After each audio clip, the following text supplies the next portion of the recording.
second while our speaker finds our slides, and then we will get started with our presentation today. Hello everybody and welcome to our Founders for Schools session on languages in the spotlight. I'm Alison, I'm going to be your moderator today. I work for Founders for Schools. We are a charity who likes to help prepare young people make the big decisions in their life about their career and help you understand some of the skills that employers are looking for in the hope that it will make you feel a bit more confident when you take your next steps into further than education. We are recording today's session, so please do make sure you stay on mute while we're recording, and if you have your cameras off for safeguarding, but you can ask questions in the chat box. In fact, we encourage it, so welcome. We have two speakers with us today who are going to be sharing their story about how they use languages in the world of work and how they're very much global citizens, Lynn and Michaela. Oh, Michaela's frozen slightly there, it's a wave. So Lynn will be doing the main presentation and Michaela will be joining the question and answer session afterwards. So let's get started. So Lynn, can you just introduce yourself and tell everybody who you are? Yes, absolutely. Hi, everyone. Happy Monday. This is the best way that I can think of to start the week. So I'm very happy to be here. Thank you so much for having me. So my name is Solène, and I will be sharing with you today a little bit about my journey. I've heard that the theme today is talking about global citizen and what does it mean to be a global citizen. So I guess before I go into my presentation, which we'll see shortly, and we can start on slide 2, by the way, Alison, when it comes through.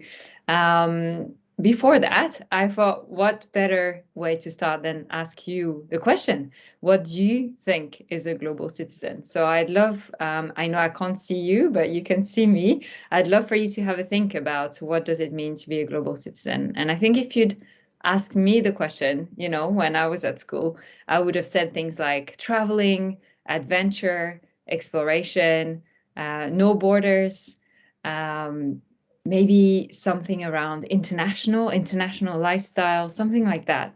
And it was very different to what I knew at the time, because I was born and raised in France, and I grew up in a small town in Normandy called Louviers. Small town, 20,000 inhabitants. So I don't know, maybe it's bigger than some of the, you know, places you live. Maybe it's smaller. For me, at first it felt very normal, and then when I got older it felt very small. You know, you could only go all the way to high school and then you had to travel somewhere else. So I'm not sure if are the slides coming. They're not, I'm afraid it's not appeared yet. Sorry. Well, if you just share your story without slides, that'd be great. I'll just carry on then. So if you were looking at the slides, you could see a world map.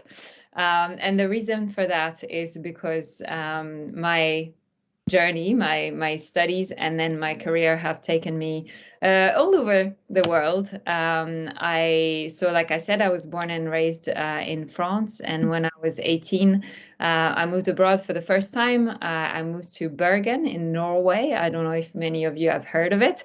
It's the second biggest city in Norway, so it's not very big because Norway is not very big country.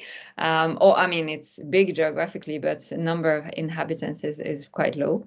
It was very different. It was the rainiest city in Europe, so what an experience to be very cold and under the rain, even though you might think you already, you know, get a lot of rain where you are. But believe me, in Bergen, they hold the record in Europe for the highest number of days with rain in Europe. So 83 days. Can you imagine? 83 days non-stop rain. I can. So Scotland. yeah. But yeah. Has it happened? Yeah, I mean, that is a long time. So when we arrived there, they actually said we want to beat this record and get to 85, and we were all like, "Oh my goodness, where have we where have we gotten to?" So that was my first experience living abroad. I studied there. I got a job as well and learned the language. So I learned to speak Norwegian. Then I came back to France, carried on studying, and then I moved to the US, to New York for an internship for 4.5 months during my studies. Then back to France, graduated from a master's degree in international relations and political science from the university in Bordeaux in the southwest of France. And then I moved to London straight after my degree. I lived in London for 4.5 years, and we'll come and talk a bit about what I did then. And then I moved to China. I lived in China for 2 years in Shanghai, and then moved to Australia. And I was in Australia for 3 years, just over 3 years. And then COVID happened. And so I moved back to the UK. So I'm now in London. So talking to you from Tooting in South London today. So that's a little bit about kind of my journey, and there's this map that I would usually show you that kind of displays that on a map. And more than just the living abroad, I also traveled and had the opportunity to travel. So I've been to 52 countries so far. Which to some people is not much, and to some other people is a lot. So I don't know. It depends, I suppose. But to me, it's been the biggest school of life, I would say. There's a lot of things that you learn at school and you're learning now, and then there's a lot of things that you learn in life, and travel is a great way to do that. So, and I think it's really underpins the idea of being a global citizen is getting to travel, because you get to meet people from different countries, you get to learn different languages, you get to learn different cultures as well. And in the end, and that's just my personal view, you get to appreciate that everyone is human. And at the end of the day, we're so similar. We're all looking for, happiness. We're hoping that our family, our friends will be healthy and well, that, we're going to be successful in some way in our lives, whatever success means to us, right? But we're all trying to achieve really similar goals across different cultures, just in slightly different ways.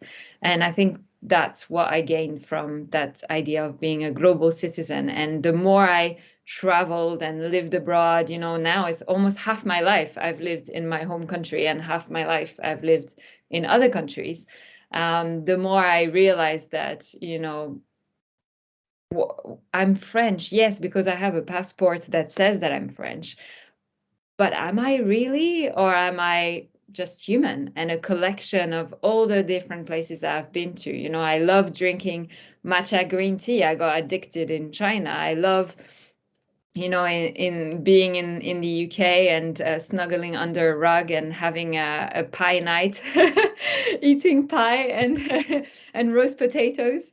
My mother-in-law makes the best roast potatoes. So if you're ever in south of England, I'm offering her house as a restaurant. No, she's a beautiful cook. So yes, every place you just get a little bit from that place and become that collection of cultures. And maybe you already are, because I know a lot of people in the UK who are from multicultural backgrounds and have, different cultures even at home from growing up and learning different languages. And that's a huge advantage. And I really would not underestimate that advantage culturally, and of course also linguistically, because it means that you might speak or understand or appreciate different languages, which is super useful in the workplace. And that's the next topic that I was going to talk to you about, is about skills. So when I was at school, I remember, a lot of classes I would be like, oh, really, is this going to be useful? Like, what am I going to do with this, learning about this or that or the other? And then actually, now in the workplace, I realized that a lot of things that we learn at school correspond to a skill that we use at work, but not necessarily in a way that we know straight away. So, for example, I learned English, right, at school. I'm French born and raised, so my language was French, but I learned English. And thanks to that, I got the opportunity to travel and to work abroad. And now I use English 90% of the time in my job. I would say maybe even 99% of the time, unless I have a great French colleague and we can have a little coffee and a chat. But otherwise, right, the language of communication in business is mainly English. Though if you're working in other countries with other countries, knowing another language for you will be a huge advantage. I get to practice sometimes my French, even in China. Sometimes I had to have meetings in French because the person in front of me could speak Mandarin or French. Can you imagine? And then it was like, okay, let's switch to French then, because my Mandarin is not really good. I learned, the basic to be able to travel and order food and get by and understand a little bit when people were talking about me in the office.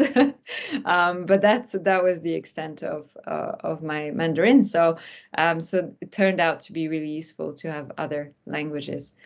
Similarly, things like writing will be useful in writing emails in the future. When you're presenting in school, you're presenting your work in front of the class, you will use that a lot in public speaking, doing presentations at work.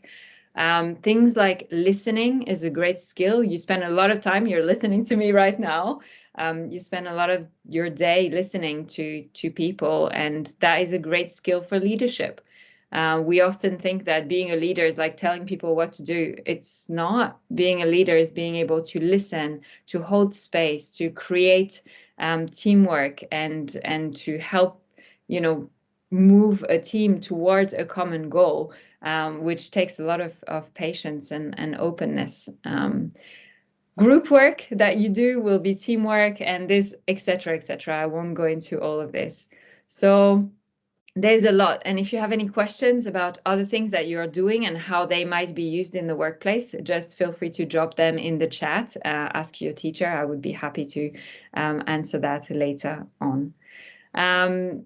Next, I was going to tell you a tiny bit about my career journey, which I don't know, Alison, I can see. Did you want to ask something? I was going to ask you a question about your career journey. So yes, of course. A couple of minutes. Yep, that'd be fantastic.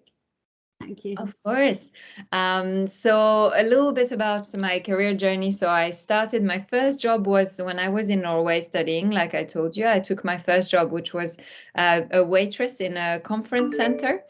So they held a lot of big events. And so I would basically serve drinks and food in those big events. And I remember this red carpet event with all the media stars from Norway, and all my colleagues were, oh my God, and this star. And I didn't know any of them. So for me, they were normal people. So I just served them some drinks. It was a great experience. It taught me a lot, and I learned a lot of Norwegian and obviously English as well. So that was my first job. And also because I was interested in journalism, I did an internship as a radio journalist in France to kind of understand a bit more. And then I was also interested in the corporate world. So I did an internship in human resources, another one in sales, another one in procurement. So I tried different internships, and I would really encourage you to do work experience, even if it's a week, even 2 weeks. If you know someone, a friend, a parent, a friend of your parent, anyone around you, and you can pop into their office or to their workplace for a week, 2 weeks, a couple of months to observe, to learn. I think we learn as much from things we realize we don't want to do, and as much as from things we do want to do. And that was a learning from me working in sales. I was like, oh, this is not the kind of role that corresponds to me. So, okay, now I know that. So what else is out there? Then when I moved to the UK the first time, I worked in risk management, which is basically helping the company. It was in the environmental sector. So we were looking at what are the risks to the business. For example, we were looking at water treatment. So what if the water got polluted? What if, there was an attack through water? What would that look like? How would we mitigate this risk? What would we do as a business? So that was my role, to really prompt this kind of thinking and develop a lot of plans so that We can mitigate if, before anything goes wrong, but also if something goes wrong, we know exactly what to do straight away. I have to say we didn't have COVID as a potential risk in the plans back then. And I did this for 2 years, and then I enjoyed it, but I also felt, oh, this is not really the industry that I love. And so then I found the travel industry. And I thought, how did I not think of this before? Because I love to travel so much. So I joined as a project manager first in the travel industry. I spent 4.5 years in that industry across lots of different roles, lots of different things, and traveling around the world as well. Then after 4.5 years of that, I took a break. For 1 year, I built my own business, which is a travel blog, and I published 4 books under that, so a small publishing company. I did that for 1 year, called Be Beyond Borders. Then I went back to the travel industry because I missed it a lot, and also because entrepreneurial journey, you might want to consider it. Like everything, it's great to be your own boss. It also means that you need to bring all your income. So it can be great to have the stability of a job. So it just depends who you are and what you're looking for. So I did that for a year, then joined the travel industry again, Expedia Group in Australia, and I was a leader of a team of 10 people. Then moved back to the UK, and that's when I joined diversity and inclusion, because I'm really passionate about making sure that everyone feels included in the workplace. And so I now work for Innovate UK KTN. They're a not-for-profit consultancy who works for Innovate UK, which is the government agency for innovation. And basically my job, which is amazing, is that I get to help young people like you, maybe just a little bit older. They're from 18 to 30. And they have these great business ideas. And so I help them to develop their ideas, to grow as young people into the leaders of the future. So that's what I do now. And so, Alison, I was going to finish on some key learnings, if that's okay. Yes, yep. That's perfectly fine, but you've got about 2 minutes because I've got some questions for you. Yeah, perfect. I'm looking forward to your questions. Keep them coming for sure. I just wanted to leave you with 5 learnings from my experience so far. So the first one is to draw your own path. I think often we feel, or at least I felt when I was, in your shoes, that I had to pick this line path of, going from A to B, and it had to be, I had to know what I wanted to do. And some people do. And if you do, that's absolutely great.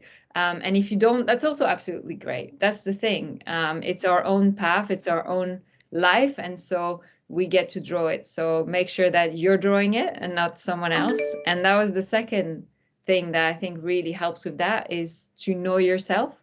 The more you know yourself, what are your strengths? What are the things that you love doing, the things that you're not such a fan of?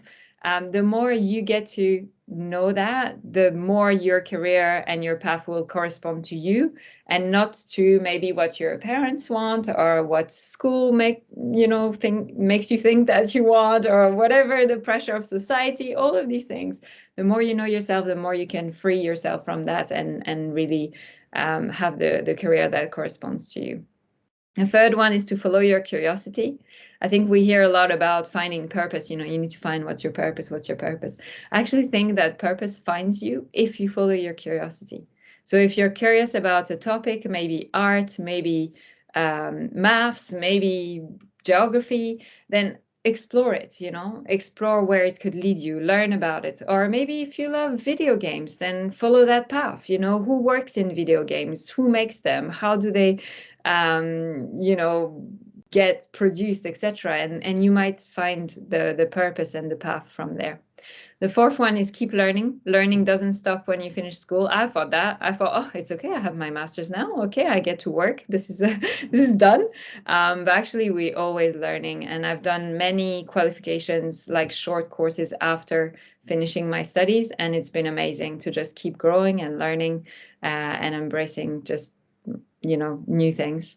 And finally is embracing uncertainty. We hear that a lot, and I do think that it's true. At least it resonates with me. The only certain thing is uncertainty.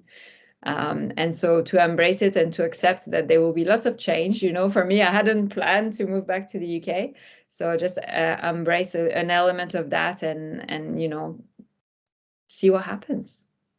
And I think the last 2 years have been a perfect example of that. Thank you very much, Lynn. That was fantastic. Okay, so you mentioned now that you're working for an EDI, which is Equality, Diversity and Inclusion. Do you feel that your experience of speaking different languages and living in different countries and working and learning the languages in those countries helps you understand your role better and give you a better perspective? Yes, absolutely. I think in diversity and inclusion, there's a big need for, openness and empathy. And I think if you've come across a lot of different cultures and you know a little bit about the language and the background of those cultures, it really helps you to show up for people in different ways. We use a lot, I don't know if you've heard this before, the difference between the golden rule and the platinum rule. The golden rule is treat people how you want to be treated. The platinum rule is treat people how they want to be treated. And I think that by learning languages and cultures and having that openness, open-mindedness, it allows you to apply the platinum rule and to treat people how they want to be treated and to actually ask them, what makes sense for you and be curious there as well, so that you're just more effective and kinder and more open. Okay, Michaela, do you want to join us as well? And I'll just ask some questions. Again, though, if anybody in the audience has questions, please do feel free to type them. So Michaela is actually my boss at Founders for Schools. She is our managing director, and she too has had quite an international career, worked in lots of places and speaks quite a few languages.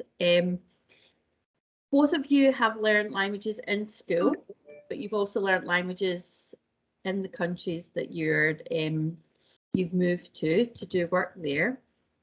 Can you tell me, give me your top tips of how best to learn a language? That's a really good question. So I have to say, when I went to school and I had English as a foreign language, it was my first foreign language, and then followed by French.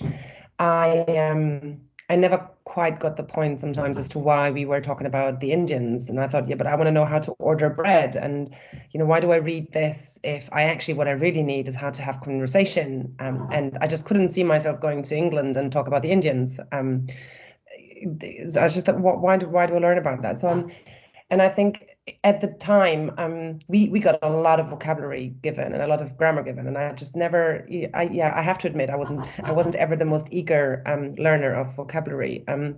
Looking back, though, that's the one thing you really need. You need to know what things mean in a different language, and actually the grammar is important, and it opens a lot of doors to cultural access. I think if you're actually able to speak the language to a certain level, then you start to understand how people think in a different culture, and that doesn't quite yet answer your question.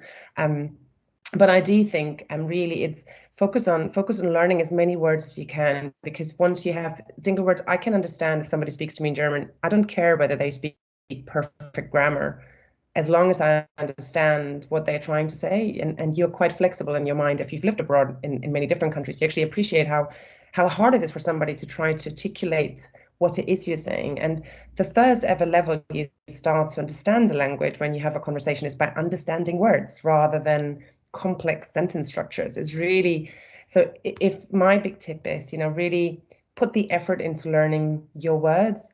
And if you can, try and learn the grammar alongside with it, it makes your life so much easier. And what I learned is that learning one language, once you understand the structure of one foreign language, it just helps you so much more in learning a second language, because your brain somehow seems to be able to capture different languages. And so for me, it's really the baseline is as many words as possible, and try to get some of the grammar structure alongside with it, because it will help you in any sense of communication, whether it's writing, whether it's verbal communication, whether it's actually gaining the confidence that you can do it, that you don't sound like or here I am, it's a string of words, that you actually feel much better about yourself and get much more confident. Because I think the hardest thing to talking in a different language is actually having the confidence of speaking. And the more confidence you get by what you have learned, the easier it will become to overcome the barrier of saying, I don't care, I'm just going to talk now. So for me, that's, yeah, I think looking back, and every language I've learned ever since, and I do speak 4 languages, as you said, that was my big thing. And just go for it, just practice, practice, and practice. The more you can speak, the better you will get. Yeah. And do you have anything to add to that, or do you think that's a good... Yeah, I totally agree, especially with the last point around the confidence. I think for me, I like to think of it from passive to active. So I would say the step before that I would just add is the passive step of listen, absorb. So for example, when I learned English, as my first foreign language, I started watching movies, TV series, and at first I would have them in English and then with the subtitles in French. And then I felt like, oh, a little upgrade. I put them in English with the subtitles in English, and then without the subtitles. So every step. So first, passively, like what if you're learning, I don't know, French, then what about Amélie Poulain, the movie? What about watching that in French with, first the English subtitles, and maybe you watch something, Emily in Paris, maybe actually that's in English, but you might, find or some music that you like and you can just listen to it. And I did that with Norwegian as well. I would download, at the time it was an iPod, now you can do that on your phone, but I would just listen to random words and I put them on shuffle. And so in between songs, I would be listening to the music I like. And then in between songs, there would be a Norwegian word coming and hear another one. And it just really helps. It's a passive, you just absorbing the pronunciation and you're not really thinking about it, and you're having a good time. And I think that's step 1. Step 2 is if you can go there, that's amazing. I mean, for a holiday, for studying, for whatever, if you can go to the country, that would be super helpful. But even if you can't, what about a meetup group of people from that place? And you can just sit and meet them and, have a chat or just have a listen. So that can be really, really helpful. I joined several meetup groups like that. And then finally, exactly like we've just heard, go from passive to active. Start talking, make mistakes, think of yourself like you're being silly, struggle to be understood. It's all part of the learning. And the more you do it, the better you'll get, the faster you'll get better. It's hard. It's hard, believe me. I feel self-conscious all the time. Like in China, it was really hard, to start saying something. I said the wrong thing. I once said to a colleague, I thought I was talking about loving pandas. And with the pronunciation, I said chest hair instead of panda.